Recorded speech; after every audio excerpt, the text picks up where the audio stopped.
Kebenaran. Mana pernah menangis? Okay, next line. Ayuh anak muda. Kan? Hey. Kenapa tu?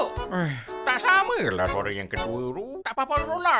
Oh, itu suara Papa Zola masa muda. Ha? Zola muda? Ya, Papa Zola. Dalam filem ni ada Papa Zola masa muda Movie ni tentang saya. dan tua. Abang COD kan? Semua sekali. RM10 10 sen. Jadi kenalah rekod dua jenis suara. Benar. Lagi membenarkan. Alah, macam saya, suara muda. Tapi bila saya buat suara tu, Barulah suara tua. Kau ni peliato ni. kurang macam tu. Kiranya Papa Zola kali ni keluar dari apa orang putih cakap to comforter.